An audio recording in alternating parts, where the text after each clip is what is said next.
Yeah, so this is the first example. In my second example, so as you can see in the first example that this field line is basically denoting a positive charge, because if you see this one, so if you see this one, so it's basically q by r square, and the r cap we are writing as r vector by r, so it is basically q r vector by rq. So I am just defining this in component wise, so x by rq and y by rq, and this basically gives me this this radially outward directed field line. So if it is due to a positive charge. Now let me just do one thing. So this is also due to positive charge, so it will be the same link, and let me just change the sign, minus minus. So now this will become a negative charge, right? So it will be a minus sign because of the negative charge. Now if we plot, you will see that field lines are coming. As you can see, field lines are coming towards the center, so it's basically a negative charge at the center. So it's basically a simple mathematical command, stream plot. And now let me just animate this thing using the manipulate command. So here what I am doing, I am using this magnitude of q, and x also varies from same direction, minus same range, -2 to +2, and y also varies from -2 to +2, and q varies from -5 to +5. So what happens, so when this is negative, field lines will come together, come towards the center, and if it is positive, it will go away from the center. Now let me just animate it. Yeah, so here this using this plus button, you can just check the value of this q. Yeah, so now if you change it, so as you can see, as you go positive, and it is going outward, and if you go negative, it is going inward. So you just look at the direction of the arrow, right? You can also manipulate using this play button. So yeah, so this is what it is. So if you change the magnitude from negative to positive, the direction of the force will also change. So this is how the field lines works. And yeah, so let me go to the presentation again. So yeah, okay. So let me just define this thing what I have shown to you there. So let us assume that we have two charges, q1 and q2, from at a and b position, and this is the axis, and this OA vector is rq1, this distance vector, and this OB vector is rq2. And so let me just go to the big mode. Okay, yeah. So OA vector is basically this rq1 vector, because the charge q1, I just wrote this q1 in the subscript, and OB is basically this rq2 vector, and AB is basically rq2 minus rq1 vector. This difference between this. So the force, from Coulomb's law, as we know, the force on q2 due to q1 is basically q1 q2 by 4 pi epsilon naught into this direction, this vector, by rq is what, because as I already said that, so this is r cap, and r cap we can always write that r vector by magnitude of r, and magnitude of r will multiply it in this denominator r square, it will give then rq. So that's why it becomes rq, and upper one is the vector. And if you write this force due to q1 due to q2, and then it will be with a negative sign, because the direction will change, and from that you just see this is basically F21 equal to minus of F12, which is basically the Newton's third law. So now let me tell you something about the potential. So now let's say if you have a charge at this plus q, and we have a charge is minus q. So field at A due to the plus q charge at O is basically 1 by 4 pi epsilon 0 q by capital Q by r square. Now, so if we place this plus q charge, and then due to that plus capital Q charge at O, the force will be 1 by 4 pi epsilon 0 q by r square, which is basically a simple Coulomb law. Now, so if you just bring this plus q charge from infinity, okay, sorry, yeah, so if you bring this plus q charge from infinity, so then the work done by bringing this charge from plus q to at A from infinity to a, so basically v infinity minus va, and this is basically the integral of minus infinity to a f dl, and minus infinity to a then value of the f, and then if you integrate, basically it will give a simple integration which is give this q by 4 pi epsilon 0 into 1 by r with a negative sign. Now if you just assume that this v infinity is equal to 0, the potential at infinity due to the charge is basically 0, then basically you will get v at potential at a is basically q by 4 pi epsilon 0 r, right? So this is your potential. So and we are for writing the is as a convention, this v infinity equal to 0. So now let's have a look on this example. So let's say we have electric dipole. So electric dipole is made up of with a plus q and minus q charge, and if you just place a plus q charge at a0, if a plus q charge, they are basically of same magnitude, but sign will be different. So let's say if you place the plus q charge at 0 0 and this minus q charge at a0 along x-axis, so the force will be electric field will be 1 by 4 pi epsilon 0 r vector by r cube minus r vector minus ai cap divided by this r vector minus ai cap magnitude is cube, and also this according to this potential. So now let's have a look this Mathematica code by which you can be clear about this.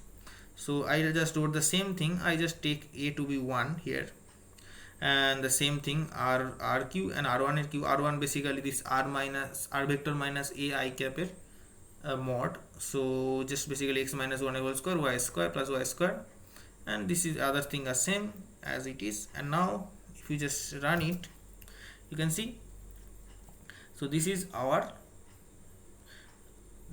positive charge, right? So it is at 0 0. So as you can see, if it is as it is a positive charge, the field lines are going outwards, and this is our negative charge, right?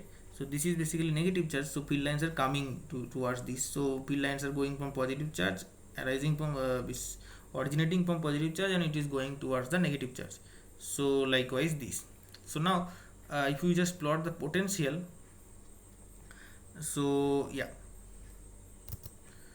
so okay, and so if you can also try the equipotential line. So equipotential line is the are the lines where the potential remains the same.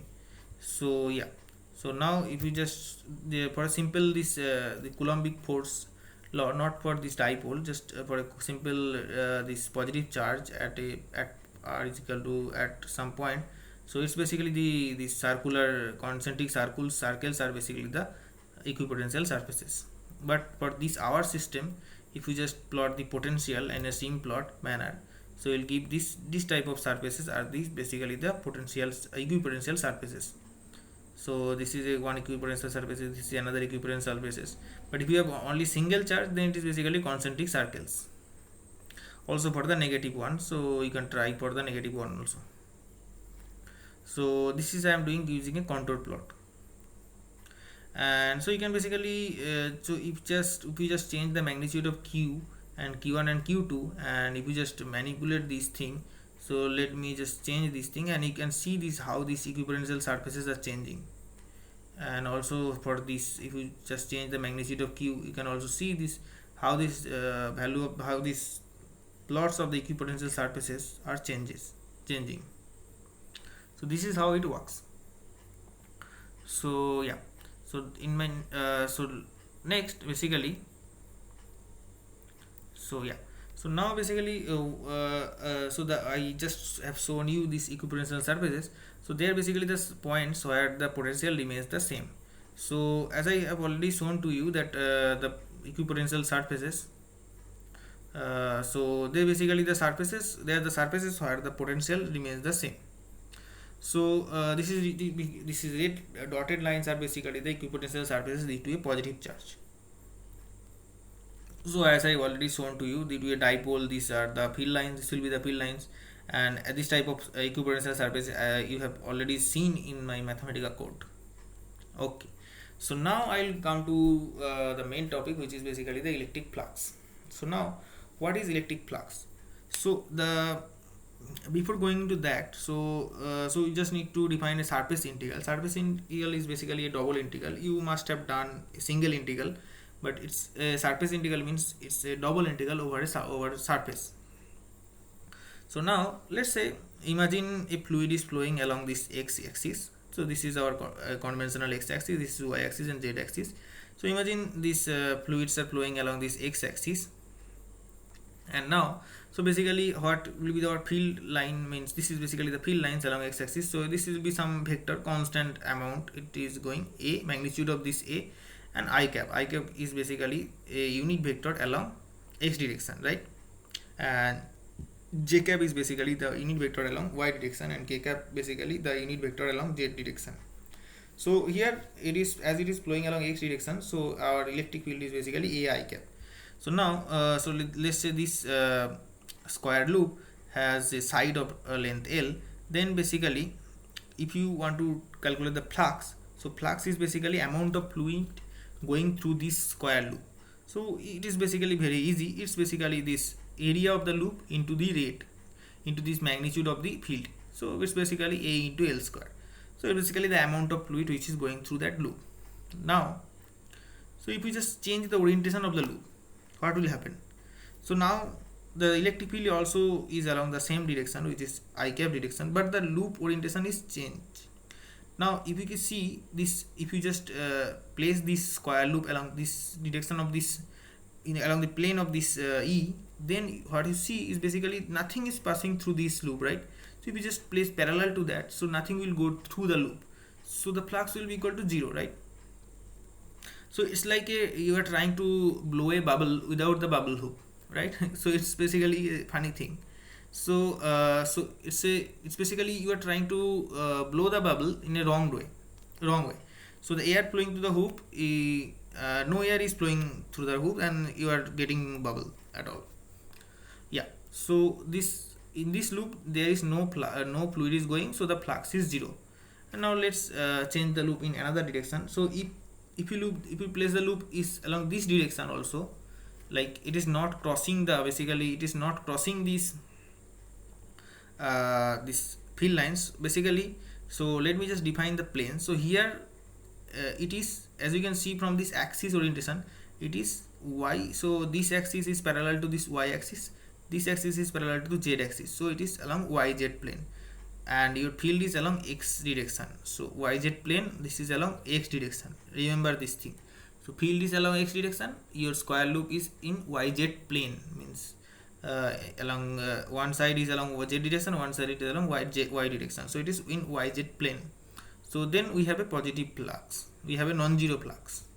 Then if this is along xy plane, so electric field is along x axis, same, and this loop is in xy plane. So how I am confirming that is it xy plane?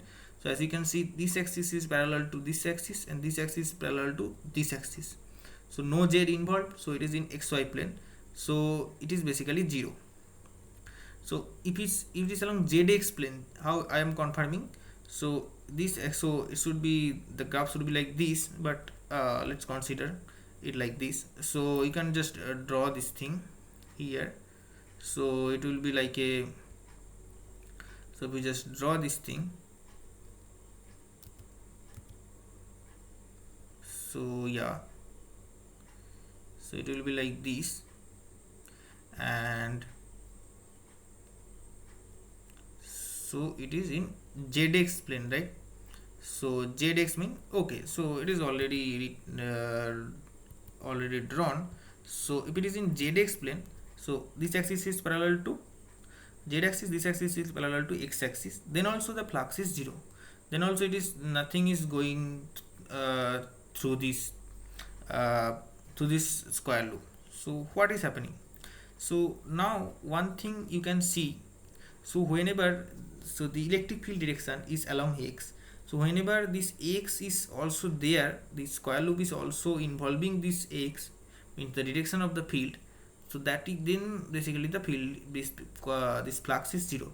So as you can see, xy flux 0, but here no x is involved. The plane where this loop is placed is basically not involving x, so we are getting a non-zero flux. But whenever x is involved, we are getting a 0 flux, here also, here also.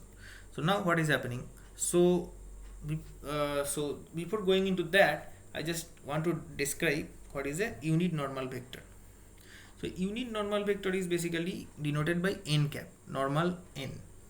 So it's basically directed a point where direction perpendicular to the area. So for the first example we have the loop in yz plane. So the unit vector will be along this perpendicular to this plane. So perpendicular to the yz plane, obviously x. So n cap will be I cap, right? So no x is involved here. So perpendicular direction will be x. Along for xy plane, what will be the direction? You can obviously see that it is along z direction, as you can see in this axis. So n cap will be along k cap because the unit vector along z is k. And if it is in xz plane, what will be the direction? So it will be along y direction. So it will be the unit vector n cap will be along y direction. So n cap will be j cap, right? So flux is non-zero only if, as you have seen that when E is parallel to this n cap. So this I cap here also, and if you remember this picture, this E is also along I cap. So when this flux is non-zero only when E is parallel to n cap, right?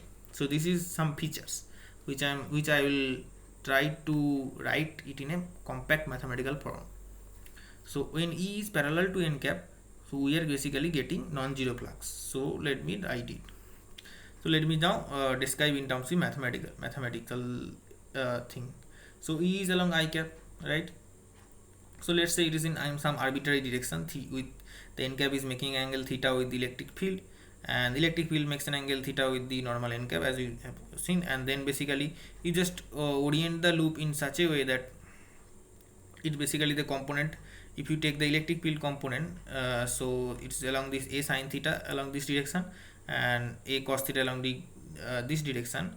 And basically if you take the dot product between n cap and I cap, which will be basically cos theta. So electric field has two components now, a sin theta and a cos theta. Since as you can see a sin theta is parallel, a cos theta is parallel to n cap, so the flux produced will be a L square cos theta, right?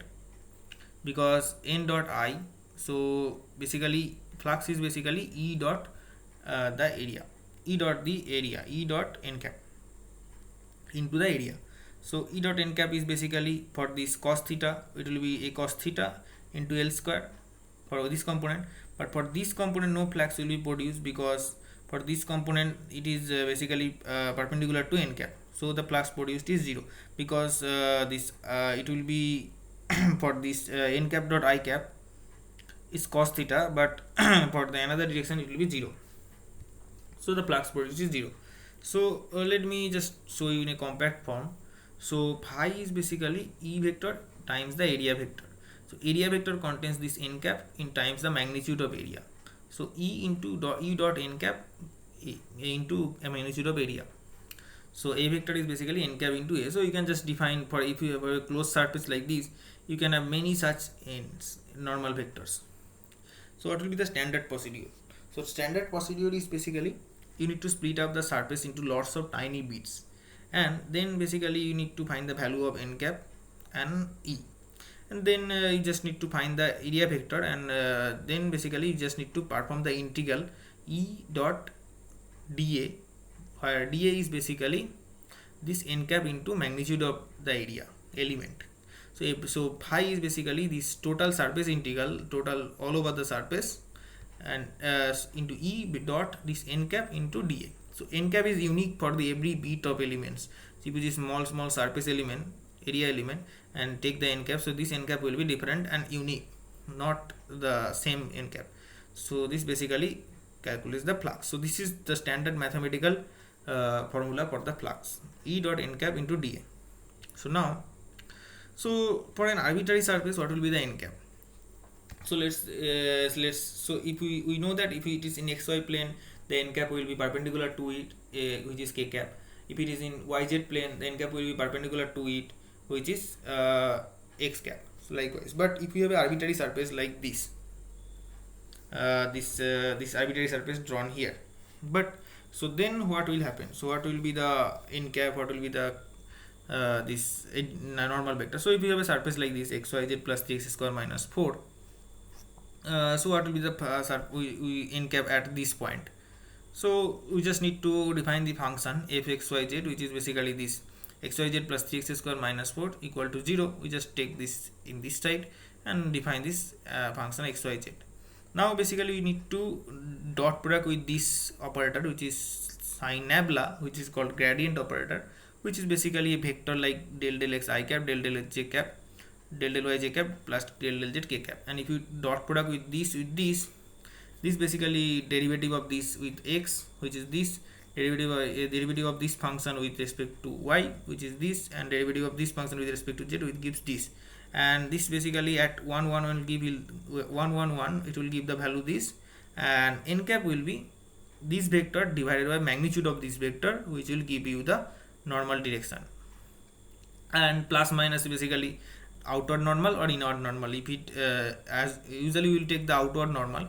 Outer normal means this is outward, and if you take the opposite of this, it will be inward.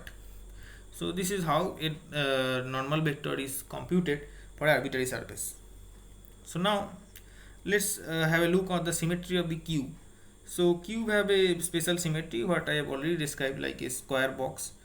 So if it is in xy plane, you can see this is the unit normal will be along this negative z direction, which is -1 as it written. If it is along this plane, it will be negative x direction, and so on.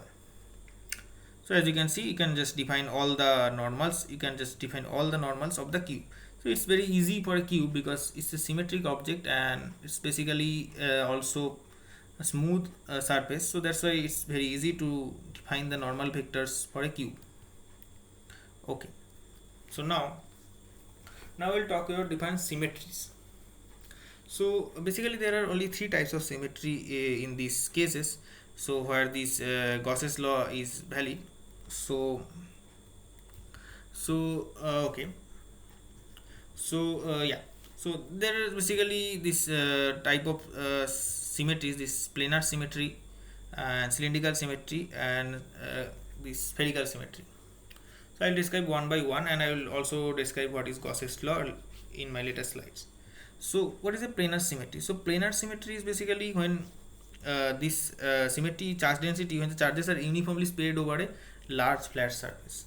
So all points in a plane are parallel, and plane of the charge are identical with respect to the charges. So spherical symmetry, as you can see, this is spherical symmetry. This is also not spherical symmetry because we have two different charge densities, but this is also spherical symmetry because we have this cores where we have same type of charges. These cores have same type of charges. And this is cylindrical symmetry. So this is cylindrical symmetry because we have one type of charge density here. This is not cylindrical symmetry because we have different type of charge density here and here. And this is basically also not cylindrical symmetry because, as you can see, the half of the cylinder contains this ρ1 charge density, and this half of the cylinder contains this ρ2 charge density. But this is cylindrically symmetric as the spherical case. So this is the cores contains core of the, this is basically folded cylinder. All folded means one small cylinder is folded along a big cylinder, and so on. So this small cylinder, each small cylinder will contain a particular charge, which is basically cylindrically symmetry. And now I will just describe some elements, area elements, and this n cap for a particular symmetric objects like this cube.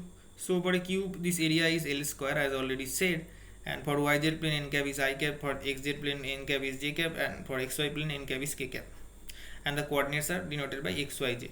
But for a spherical coordinate system, basically we have this area element r square sin theta d theta d phi, and n cap is basically always along r cap. R cap is the radial direction, and x is r sin theta cos phi, y is r sin theta sin phi, and z is basically r cos theta.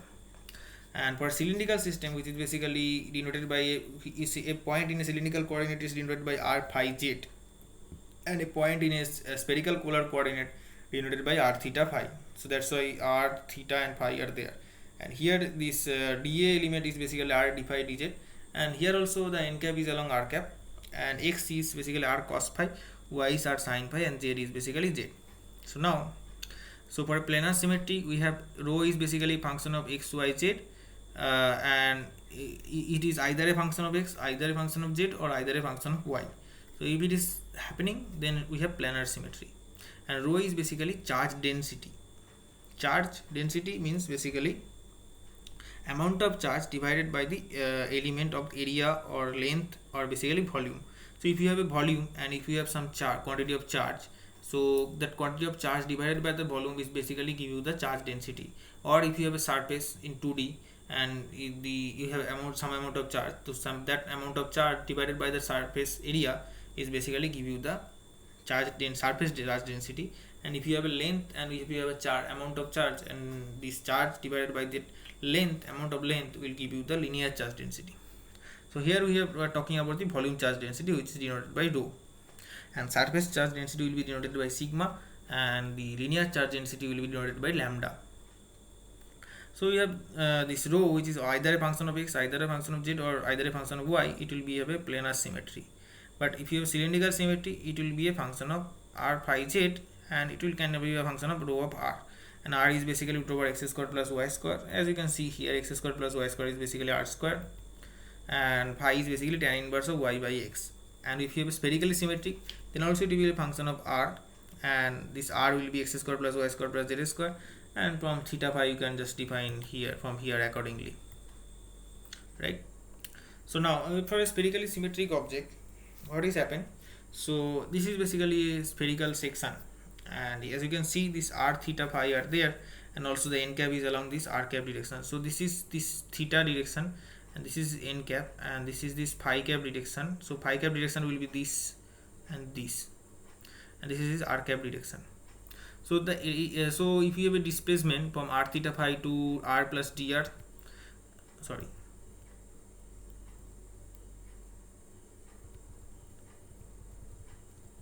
sorry about that. Okay, yeah. So let's say if you have a displacement from r theta phi to r plus dr plus r plus theta plus dr to phi plus d phi, and then dl in this spherical polar coordinate will be dr r cap, r d theta theta cap, r sin theta d phi phi cap. And so now that in Cartesian coordinates we have we have always dx dy dz, but here we have basically this dr plus r d theta plus r sin theta. Now if you just multiply this each of these d elements, and dr into r d theta into r sin theta d phi, you will get the volume element. And if you want surface area along this, keeping r constant, if you want the surface area, so keeping r constant mean r is constant, and d theta into d phi, likewise dr into d phi, or dr into d theta, like that. So you can, if you want to get the surface element, keeping one of the component constant, there will be 3 surface element. So now if you want to calculate the volume of this thing, so if you just integrate this thing, and my theta varies from 0 to pi and phi varies from 0 to 2 pi.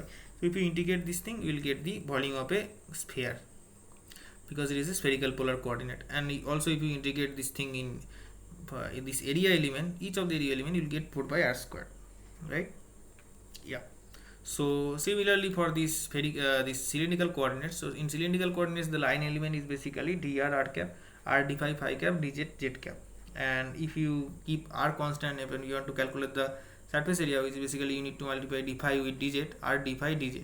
If you want to keep phi constant, if you want to calculate the area element, which is dr into dz, and likewise. And dv is basically multiplication of these elements, r dr, r d phi dz.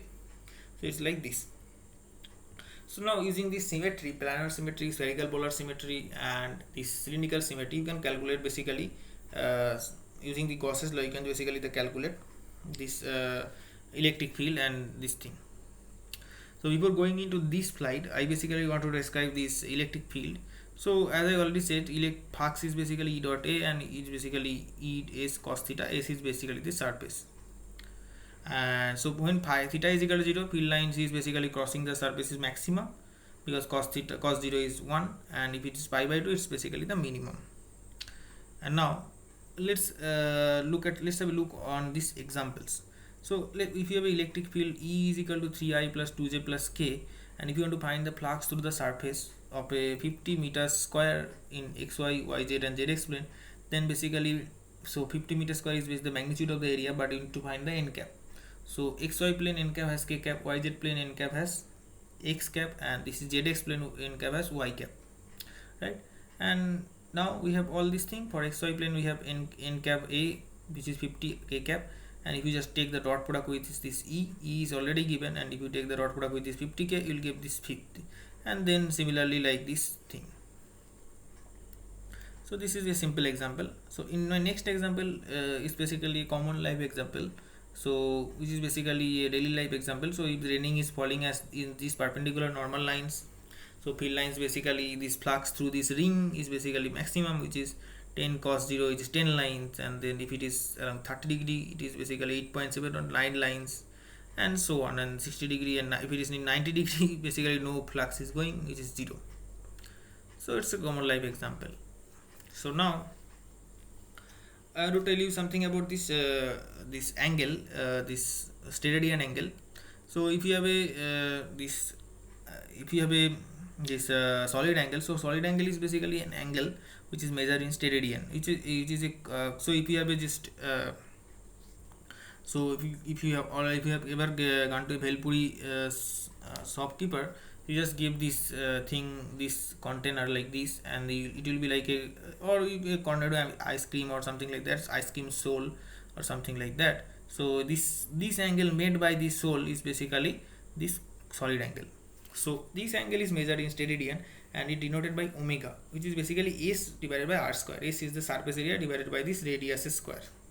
So if you just so for a particular let's say arbitrary direct straight surface like this, it basically ds cos theta by r square, which is d omega, and if you integrate d omega, it will give you 4 pi, right? So yeah, so it's basically this conical section, angle made by this conical section. So now if you have a charge here at distance from this disk, at a distance 4/3 from this disk, and if you want to calculate the flux through this surface, so basically this you need to define the solid angle, which is 2 pi into 1 minus cos alpha steradian. So this made by this 4 pi angle, so 4 pi steradian, so flux to total surface, this 4 pi total this angle, and it basically q by epsilon naught. So in Gauss's law, basically what it says, that flux through a surface, closed surface, which is basically q by epsilon naught. So 4 pi is basically equal, 4 pi steradian means total surface give q by epsilon naught, means the total this thing. But in our case, this cos alpha is 4 by 5, and it's basically gives from this equation, it gives 2 pi by 5. 2 pi by 5 steradian give be q by 10 epsilon naught. So this flux through this surface will be q by 10 epsilon naught. So yeah, so now let's basically define the statement of Gauss's law. So that what is the statement of Gauss law? So Gauss law states that phi of electric flux through a surface, closed surface, is basically charge enclosed by the surface divided by epsilon naught. So now, so you can see these arbitrary subjects all have equal fluxes.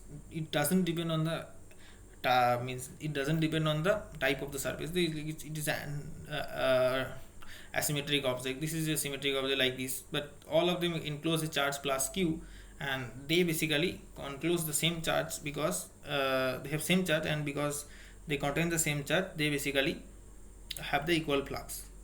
So the closed surface is essential for the Gauss law to be applicable. Means the surface should be closed. Surface shouldn't be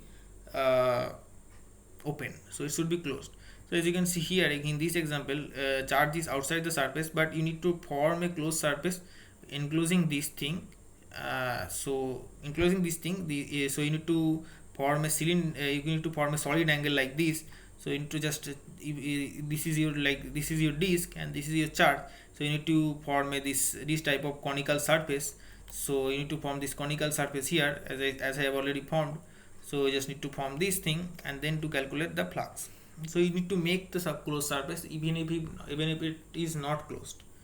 So likewise, making this surface is basically this alpha. In our case is 2 pi by 5. So this and the solid angle is 2 pi by 5, and it basically contains q by 10 epsilon, because 4 pi, which is the total spherical surface, it contains this total charge q by epsilon naught. But we don't have this total spherical surface. We have only this this amount of steradian, so it basically gives q by 10 epsilon naught. So now so let's have a look on this thing. So electric flux and Gauss's law. So electric field, as I already said, q by 4 pi epsilon naught q by r square. So yeah, Okay, so now let me go to this example first. So then I'll describe. So we have this. I have already talked about this symmetry, which is cylindrical symmetry, planar symmetry, and this cylindrical symmetry, planar symmetry, and spherical symmetry. So if you have this line charge, this cylindrical charge, then cylindrical charge, we can just identify the symmetry is basically this line symmetry, which is cylindrical symmetry, and this is basically the force line, and we can divide the region r greater than 0, r less than 0. R less than 0 contains the points which is inside the cylinder, and you just make a closed Gaussian surface, and then basically the area of the Gaussian surface is 2 pi rl, and you can calculate the flux, and you can calculate the basically charge density, which is lambda is equal to q by l, as I already said, and you can just substitute here and you can just calculate this, because you already know that phi is basically q in by epsilon naught, q enclosed inside the cylinder, inside this line enclosed by epsilon naught, and you can just substitute this here and you can calculate the electric field of the cylinder, of electric field of a point r due to this line charge density. And if you have a sheet of charge like this, as you already noticed that it has a planar symmetry because it's a plane, and so here you can see these field lines are above like this. It is z greater than 0 or z. So if you make along this direction as z, so it is either z greater than 0 or z less than 0.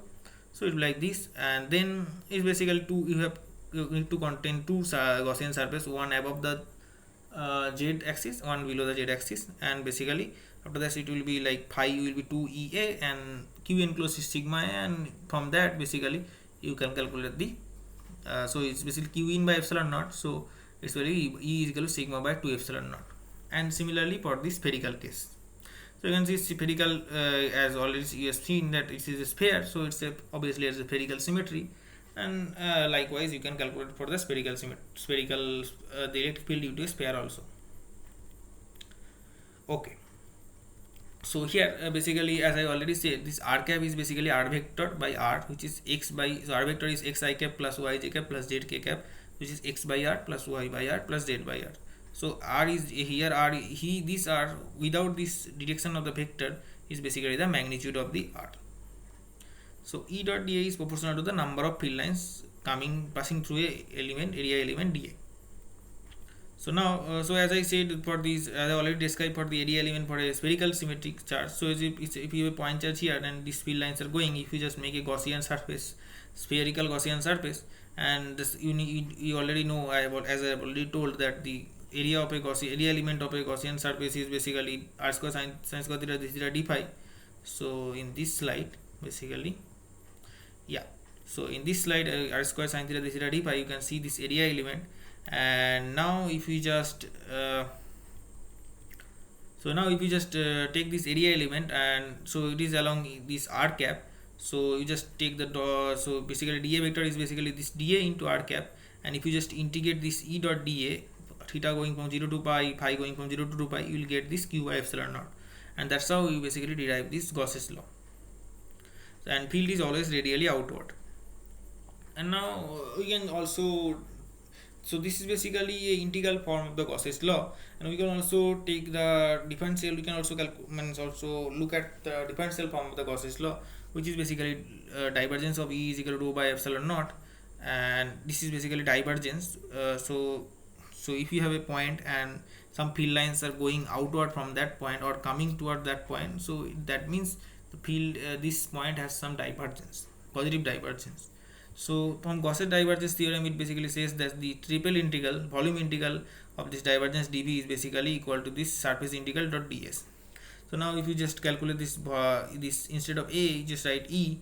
So divergence of E dV is basically equal to E dot ds, and E is basically, as you know, this rho by epsilon naught. If you just substitute here, and rho dV is basically your dq, because I have already said that charge, amount of charge divided by the volume is basically rho, which is the volume charge density. So rho dV is basically dq, and it's basically q by epsilon naught. So integration of E dot ds is equal to q by epsilon naught. So that's how you can go from differential form to integral form of Gauss's law. So this is basically the integral form, integration of E dot ds q by epsilon naught equal to q by epsilon naught, and differential form is divergence of E is equal to rho by epsilon naught. So this is basically the two forms. So we'll just use this form more importantly and in our calculation. So rho is basically, if you have a this volume and these charges are there, and if you just consider a small cubical volume like this, so rho is basically charge content in this volume divided by dv, and if you integrate over all dv, you will get total charge enclosed in the volume, and dv is basically dx into dy into dz.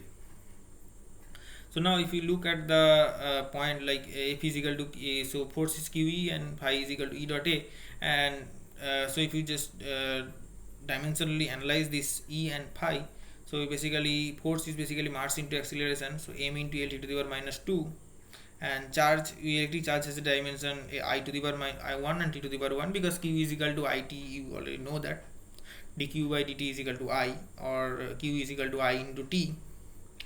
So here, and then if you just substitute here this t-dimensional formula for the force, and electric field is force into charge to the power minus 1, so you just write the dimension of force and charge to the power minus 1, it will be m to the power 1, L to the power 1, T to the power minus 3, I to the power minus 1, and phi is basically E dot A, so E is basically L square, so if you just multiply just L square with, this will be m L cube I to the power 1 minus 1 and T to the power minus 3. So this is how it goes. So, and the unit of the electric flux is basically Newton meter square per coulomb, and this unit of the electric field is basically Newton per coulomb or volume per meter. So now let's have a look at this example. So if you have a charge q at for this in this in this spherical Gaussian box, then r is equal to 1 meter, so q phi is basically q by epsilon naught, so it basically doesn't depend on the Gaussian box, it basically depends on this charge enclosed divided by epsilon naught, it's basically 1, because the amount of charge is this 8.85 picocoulomb. And now if you have a surface like this, if you have a surface this hole like surface, so this, and it is contains a plus q charge, then it will induce minus q charge in this surface and plus q charge on this surface. So total surface E dot ds is basically 0, because this surface doesn't contain any, this closed surface doesn't contain any charge, because this thing, because of this thing, E dot ds is equal to 0. But if you consider this charges, so q plus q in basically equal to 0, and q basically equal to minus of q. So as I already said, this is minus 2 because of the induction. And similarly for the considering this surface, you will basically get this q is negative of this q, so it will be plus q.